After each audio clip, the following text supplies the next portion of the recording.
नमस्कार। सभी दर्शकों का स्वागत करता हूं मेरे चैनल पे। मैं हूं एस्ट्रोलॉजर रवि गुप्ता। प्रिय दर्शकों, बहुत ही महत्वपूर्ण जानकारी देने हेतु आज आपके सामने प्रस्तुत हुआ हूं। आज हमारी वीडियो की जानकारी है कि मेष लग्न से लेकर के मीन लग्न वाले, जी हां, लग्न पे आधारित वीडियो है। मेष लग्न से लेकर के मीन लग्न वाले आपको इस जन्म पे पिछले जन्म का कौन सा प्रभाव पड़ रहा है, कि पिछले जन्म के प्रभाव के कारण इस जन्म में आपको उन सभी चीजों पे कष्ट उठाना पड़ रहा है, या किस माध्यम से जो है आप इस जन्म में पिछले जन्म के कर्मों को निर्वाह कर रहे हैं। बहुत ही ऑथेंटिक वीडियो है, थोड़ी कड़वी सच्चाई भी है। अतः बुरा लगा हो मेरे दर्शकों को तो मैं पहले ही बोलता हूं कि आपसे माफी चाहूंगा। लेकिन धर्मशास्त्र कहता है और ज्योतिष शास्त्र कहता है, और एक ज्योतिष का फर्ज भी होता है कि कभी भी किसी को गलत जानकारी मत दो। इसलिए बहुत ही हिम्मत करके मैंने यह वीडियो बनाया है। पसंद आए निश्चित तौर पे लाइक और सब्सक्राइब और शेयर जरूर करिएगा। प्रिय दर्शकों, देखिए, हम लोगों का ज्योतिष शास्त्र कहता है कि कुंडली का द्वादश स्थान जो होता है वो पूर्व जन्म का होता है, यानी आपके पिछले जन्म का होता है। और हमारा धर्मशास्त्र कहता है कि आपको पिछले जन्म का प्रभाव इस जन्म में भोगना पड़ेगा, मतलब पिछले जन्म के कर्मों का प्रभाव आपको इस जन्म में भोगना पड़ेगा। तो चलिए बताता हूं मेष लग्न से मीन लग्न वाले कि आपको क्या क्या पिछले जन्म का प्रभाव पड़ता है। सबसे पहले मैं प्रारंभ करूंगा मेष लग्न से। मेष लग्न वाले, आपकी कुंडली में द्वादश स्थान में मीन राशि विराजमान होती है, जिससे यह प्रतीत होता है कि आप पिछले जन्म में जो है एक लोभी व्यक्ति थे। लालच को प्राथमिकता देने के लिए आप जो है दूसरों को पीछे छोड़ते चले गए, और इसी कारण से जो है आपको पिछले जन्म का प्रभाव इस जन्म में किस प्रकार से भोगना पड़ रहा है।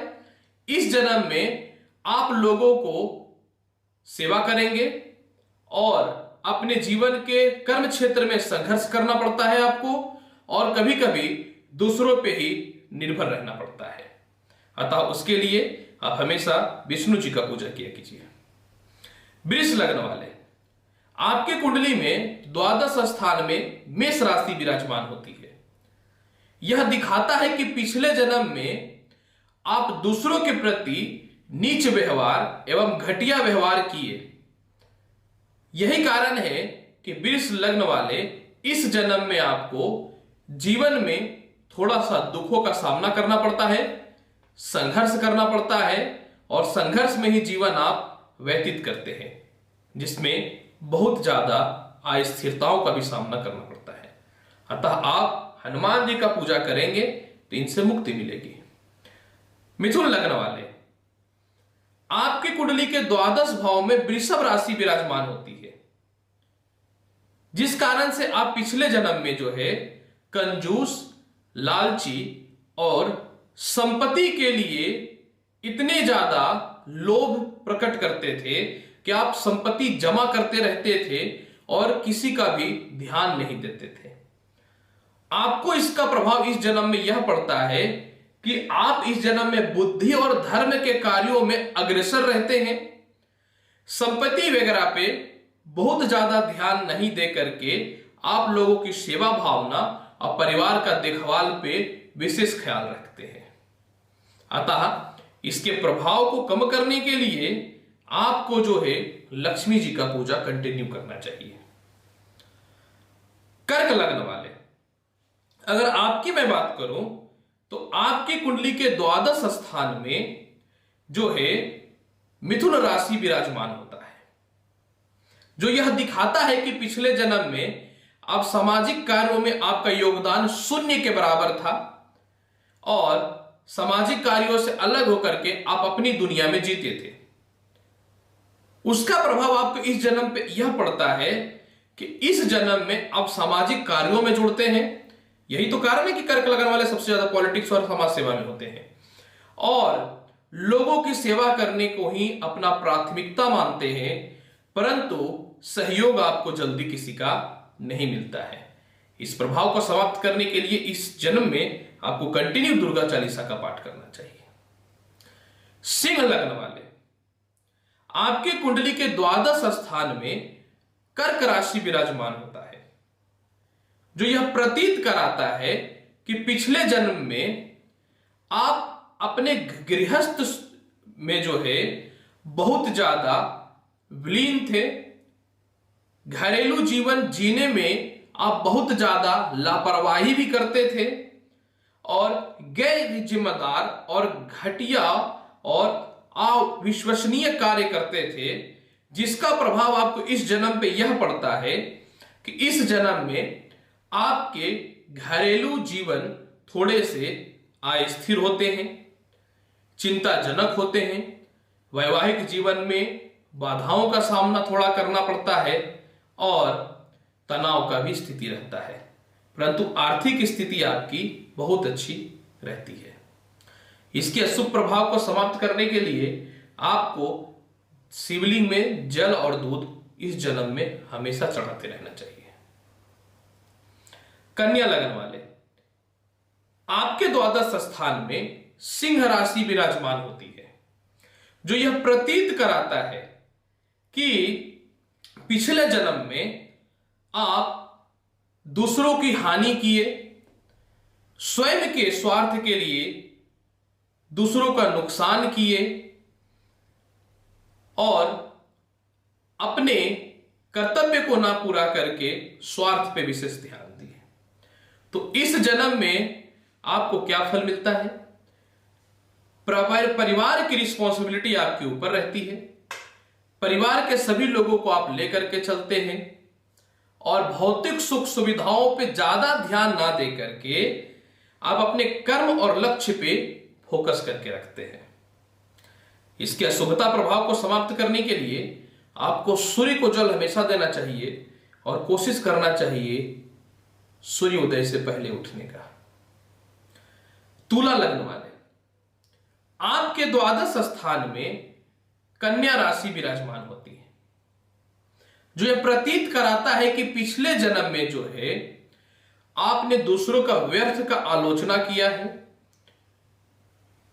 दूसरों के अंदर सिर्फ दोष और कमी को ही निकाला है और किसी को भी महत्व नहीं दिया, पिछले जन्म में हल्कापन में ही छोड़ दिया, जो दिखाता है कि इस जन्म में आपको स्वयं को कभी कभी आलोचना का शिकार होना पड़ेगा।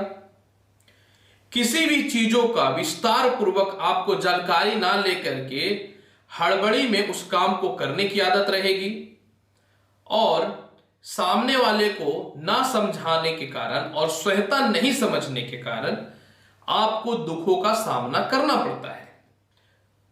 तुला लग्न वाले, तो आपको क्या उपाय करना चाहिए? इस जन्म में गणेश चालीसा या दुर्गा चालीसा का कंटिन्यू पाठ करना चाहिए।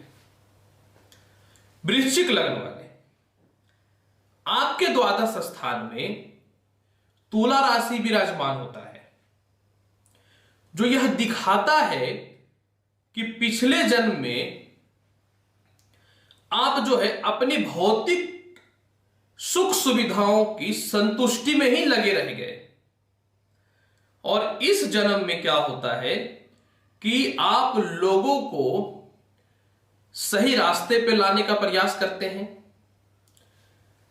अस्पष्ट बोलते हैं, सही अर्थ समझाने का प्रयास करते हैं और खुद के भौतिक सुख सुविधाओं के लिए कभी कभी दूसरों पे आश्रित होने की स्थिति उत्पन्न होती है या संघर्ष करना पड़ता है। तो आपके लिए इसको क्या उपाय करना चाहिए? आपको जो है लक्ष्मी चालीसा का पाठ करना चाहिए और शुक्रवार को सफेद वस्त्र पहनना चाहिए, तो पिछले जन्म के अशुभ प्रभावों से कमी मिलती है। धनु लग्न वाले, आपकी कुंडली में द्वादश स्थान में वृश्चिक राशि विराजमान रहती है, जो यह दिखाता है कि पिछले जन्म में आपने अपने ज्ञान, दिव्य विद्या का और सहानुभूति को बांटने में कंजूसी किया, जिस कारण बहुत सारे लोग जो है सही रास्ते पे नहीं चल पाए तो इस जन्म में आप लोगों को ध्यान, ज्ञान, विद्या और अध्यात्म की ओर प्रेरित करने का प्रयास करते हैं। यानी पिछले जन्म का देखिए अशुभ प्रभाव का इस जन्म पे क्या फल पड़ रहा है आपके ऊपर। इसके प्रभाव को और बढ़ाने के लिए आपको हनुमान जी का पूजा कंटिन्यू करना चाहिए। मकर लग्न वाले, आपके द्वादश स्थान में कौन सा भाव होता है? धनु राशि। यह दिखाता है कि पिछले जन्म में आपने अपनी रूहानी विद्या, दार्शनिक विद्या, सिद्धांतों से किसी का भला नहीं किया, बल्कि और फायदा उठा लिया।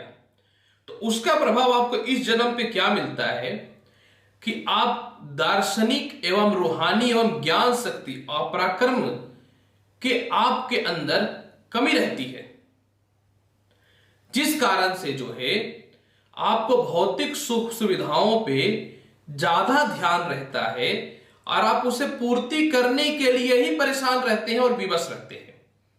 तत्पश्चात बहुत ज्यादा मानसिक तनाव और अस्थिरताओं का भी सामना आपको करना पड़ता है। मकर लग्न वाले, पिछले जन्म के अशुभ प्रभाव को समाप्त करने के लिए आपको जो है ओम नमो भगवते वासुदेवाय या विष्णु जी का जितना ज्यादा से ज्यादा हो पूजा करना चाहिए, जो आपको मेंटल स्ट्रेस से और घरेलू स्थितियों को ठीक करता है। कुंभ लग्न वाले, आपके द्वादश स्थान में मकर राशि विराजमान हो जाता है, जो यह दिखाता है कि पूर्व जन्म में आप अपनी महत्वाकांक्षाओं को पूर्ण करने के लिए दूसरों को दबा दिए और सफलताओं की ओर बढ़ने का प्रयास किए। उसका प्रभाव इस जन्म पे क्या मिलता है आपको कि आप अपनी इच्छा पूर्ति और महत्वाकांक्षाओं को पूर्ण करने के लिए बहुत ज्यादा ध्यान नहीं देते हैं।